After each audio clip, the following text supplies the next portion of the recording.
Sushant case की पल पल की खबर आप देख रहे हैं आज तक पर। परिवार को मिलेगा इंसाफ क्योंकि सीबीआई ने ले लिया है चार्ज। आप देख रहे हैं आज तक, आपके साथ मैं हूं अंजना ओम कश्यप।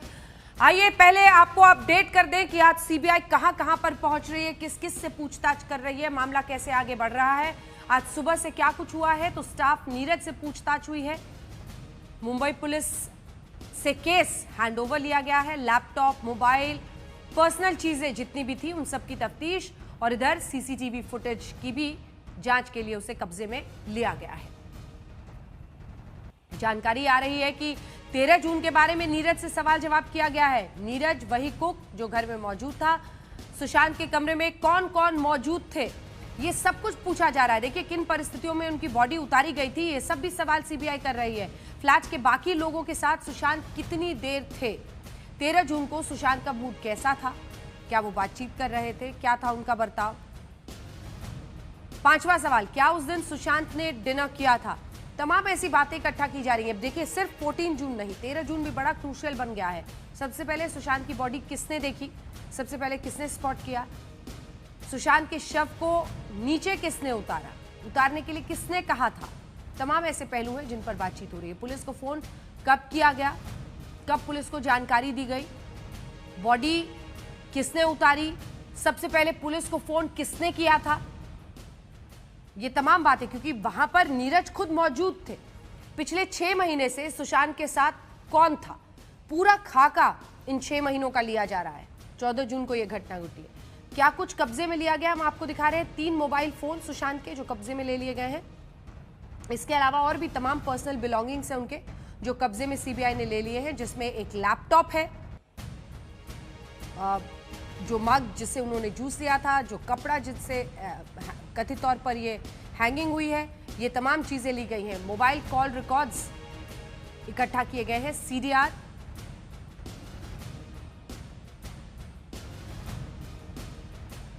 जो कपड़े उन्होंने पहने थे। सीसीटीवी रिकॉर्डिंग से क्या कुछ मिल सकता है, छेड़छाड़ हुई है या नहीं, पहले तो ये पता करना है।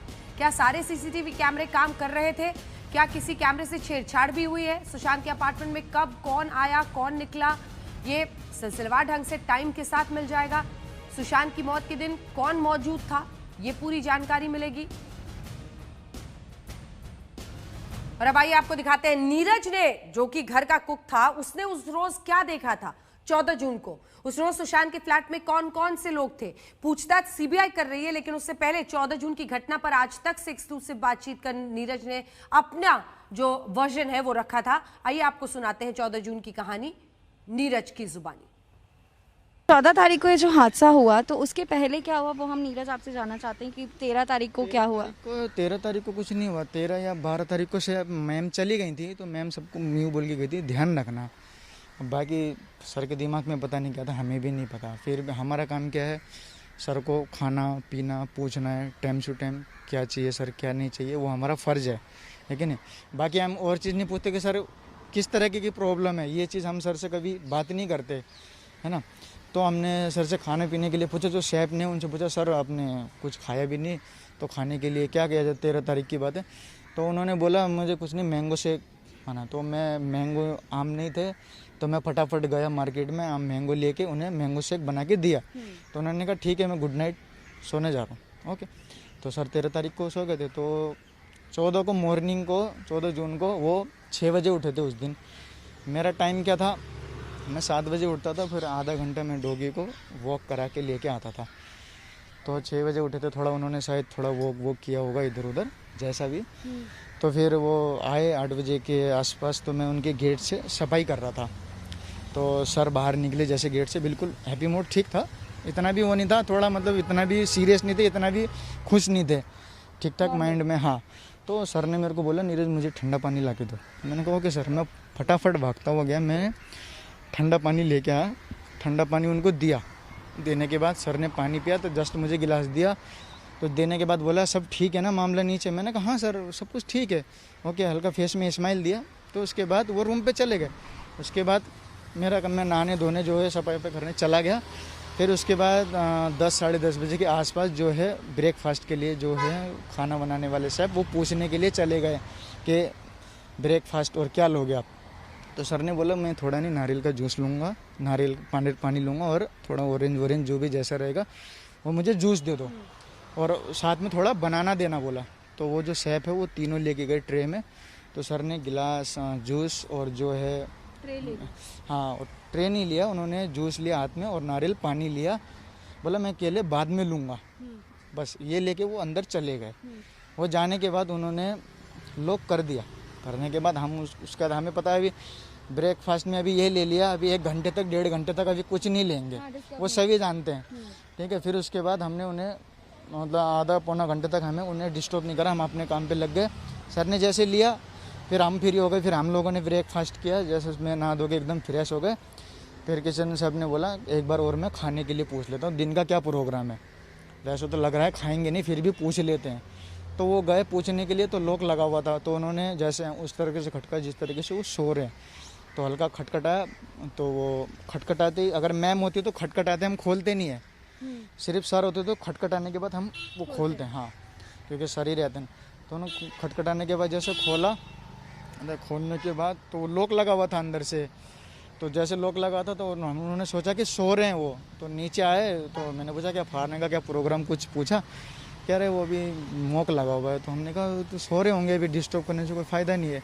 ठीक है, तो हम अपने काम पे लग गए। फिर 15-20 मिनट बाद फिर मेरा भी ऊपर का ही राउंड बनना था, तो मैं भी एक हिसाब से जिस हिसाब से सो रहे तो मैंने खटखटाया, हल्का आराम से खटखटाया, तब भी कोई रिप्लाई नहीं आया। तो मैंने एक बार खोल के देखा, फिर भी अंदर से लॉक लगा हुआ था। हमें लगा सर सो रहे होंगे, थोड़ा सा थके से, उनको अपने को ऐसा महसूस करे जैसे थके। तो थोड़ा उस टाइम उनकी तबीयत सही सी नहीं थी, उनको क्या पता उनके मन में क्या थी, अकेला महसूस कर रहे थे या किसी से मिलने का मन नहीं कर रहा था, या उन्हें पता नहीं किस चीज़ की बातें सता रही थी, उस चीज़ की हमें पता नहीं था। वहाँ में इतना दिख रहा था सर कुछ थोड़े से टेंशन में लग रहे हैं। तो हमने कहा चलो सो रहे हैं कोई बात नहीं। फिर हम आधे घंटे बाद फिर गए, आधे घंटे बाद फिर सैफ गया। फिर सिद्धार्थ और वो दीपेश ऊपर वाले रूम में 15 मिनट ही हुए थे, वो भी बैठ जाते हैं।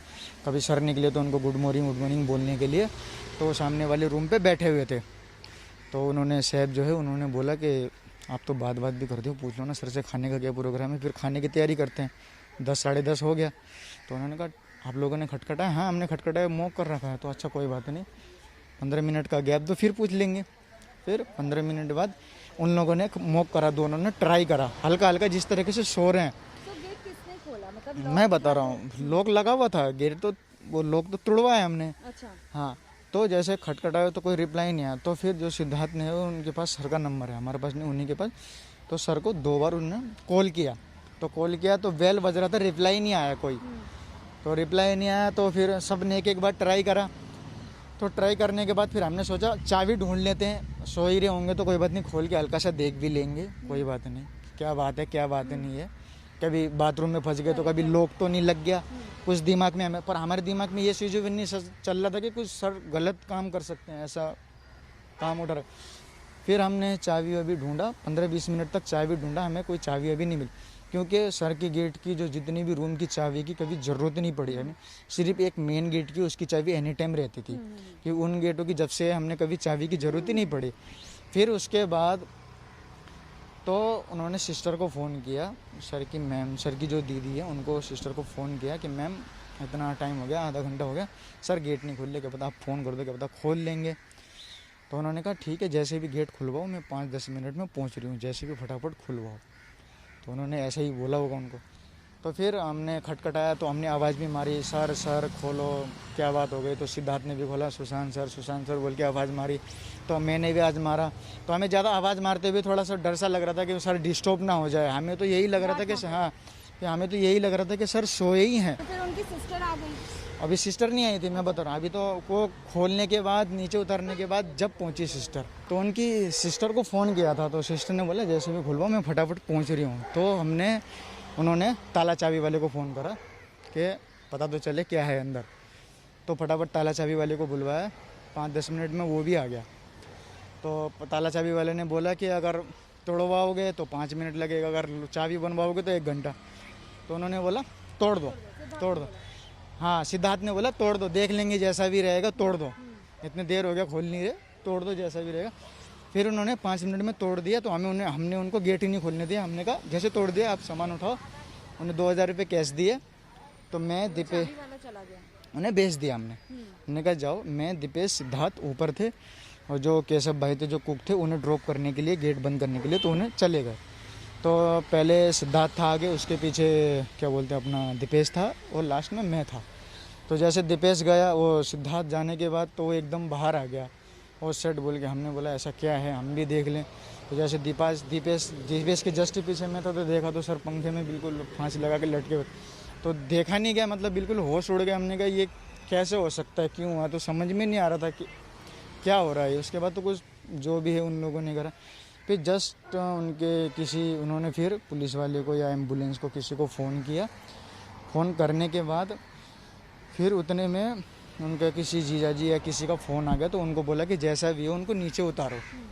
तो सिद्धार्थ ने नीचे उतारा। सिद्धार्थ ने चक्कू मंगाया छोटा वाला, वहाँ हाँ चक्कू में लेके आया भाग के। तो जैसे काटा तो लाश एकदम गिर गई। गिरने के बाद तो उतने में उनकी सिस्टर भी आ गई। तो सिस्टर बोलने लगी हमसे क्या हुआ क्या हुआ, तो हमसे आवाज़ नहीं निकल रही थी। तो सिस्टर बोलने लगी ये कैसे पड़ा हुआ है, इसको सीधा करो, ये वो क्या हुआ। तो हमने उनको सीधा करा। तो इस तरफ मुंह करा हमने, इस तरफ मुंह करा। तो हमने पेट वेट दबाया, छाती दबाई, सीना दबाया। हमें लगा कि कुछ थोड़ा बहुत अगर सांस वांस रहेगी तो हो जाएगा, कुछ ले जाएंगे। पर काफ़ी टाइम हो चुका था, घंटे भर उन्हें हो चुका था। बॉडी बिल्कुल ठंडी हो चुकी थी, तो दिमाग बिल्कुल भी काम नहीं कर रहा था। ऐसा देखने के बाद फिर वो काफ़ी टाइम हो गया था। हमने कपड़ा खोला तो गले में निशान विशान, जो भारी इतना वजन है तो निशान पड़ेगा ना। वो तो फैड इंडिया का कपड़ा था, कुर्ता था, उन्हीं का ही कुर्ता था, वो फैड इंडिया का कपड़ा था।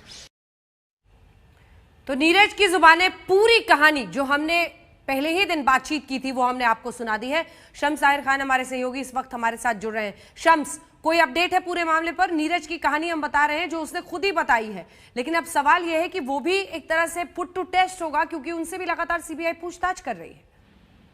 यहाँ पे दो चीजें हैं ना। एक ये कि अभी सीबीआई से जो जानकारी मिली वो ये कि उसके पहले जो सुबह उन्होंने मुंबई पुलिस से इसी नीरज और बाकी चश्मदीदों के बयान की कॉपी ली। उन बयान को पहले एक टीम ने पढ़ी और उसके बाद उसी बयान के आधार पर सवाल जवाब हो रहे हैं कि मुंबई पुलिस को दिए गए बयान कितने अलग हैं, ये कितने सही हैं। थोड़ी देर के बाद शायद इसके बारे में पूरी जानकारी आ जाएगी कि ये बयान सीबीआई को कहाँ तक ले जाते हैं। लेकिन यहाँ से दूसरी एक और जो अहम खबर है वो ये है कि ये तो वो चश्मदीद है जिनके सीबीआई बयान दर्ज कर रही है, लेकिन अगर हम बात करें एफआईआर और केस के आरोपी की, तो आपको याद है कि जो पटना में एफआईआर दर्ज हुई उसमें एक नाम सैमुअल मिरांडा का भी है, जो कि रिया के साथी हैं। एक अलग जगह पे एक अलग टीम सीबीआई की इस वक्त सैमुअल से भी पूछताछ कर रही है। तो मतलब सीबीआई की जो तेजी, हालांकि मुंबई में कल रात से लगातार बारिश हो रही है और कल टीम मुंबई की टीम यहाँ पहुंची है और बहुत ही तेज बारिश हो रही है और जगह जगह पे जैम भी है, लेकिन सीबीआई अपना काम इस तेजी से कर रही है कि मुझे लगता है कि शायद उन्हें इस जांच को मुकम्मल करने का और जांच को अंजाम तक पहुंचाने की शायद उन्हें भी ज्यादा जल्दी है। और यही वजह है कि एक तरफ चश्मदीद से बात हो रही है, बाकी 3 चश्मदीदों को कहा गया है कि आप लोग मुंबई में रहें, उनको मैसेज दिया गया कि कभी भी पूछताछ के लिए बुला सकते हैं। यहाँ केयर टेकर को कहा गया कि आप अलर्ट रहें, सीबीआई की टीम कभी भी आ सकती है और उसके बाद वो यहाँ का मुआयना करेगी। दूसरी तरफ रिया चक्रवर्ती को भी ये मैसेज और संदेश भेजा गया कि आप मुंबई में रहें और सीबीआई की टीम कभी भी आपसे पूछताछ कर सकती है। तो कुल मिलाकर जो इस केस में 6 से 7 मेन विटनेस है और खासतौर से जो आरोपी की अगर बात करें, क्योंकि मैं इस वक्त सैमुअल और रिया को इनको आरोपी के कटघरे में रखता हूँ इसलिए कि एफआईआर में ये आरोपी के तौर पर है। तो इन सभी के साथ एक के बाद एक लगातार सीबीआई की अलग अलग टीम जांच कर रही है और सबसे बड़ी बात यह है कि सीबीआई की टीम ने काम बांट रखा है, जिम्मेदारी बांट रखी है। एक टीम पेपर वर्क कर रही है, एक टीम फॉरेंसिक के ऊपर फोकस कर रही है, एक टीम विटनेस से बात कर रही है, एक टीम जो बाकी रिया के साथी हैं और एफआईआर में जो नाम है उनसे पूछताछ कर रही है, क्योंकि ये दोनों अलग चीजें हैं। विटनेस के बयान अलग हैं, एक आरोपी के बयान अलग हैं। तो ये सारी चीजें इस तेजी से कर रही है, मतलब बहुत सारे लोगों को हैरानी है कि इतनी फुर्ती से सीबीआई ये चीजें कैसे करती है। लेकिन ये भी है ना शम्स कि इतने दिन बीत गए हैं, अब तो 66 दिन बीत गए हैं, तमाम कम से कम सबूत जल्द से जल्द इकट्ठा हो पूछताछ में, क्योंकि कई चीजों के ऐसे वक्त डिले होने से मिटने की भी आशंका रहती है।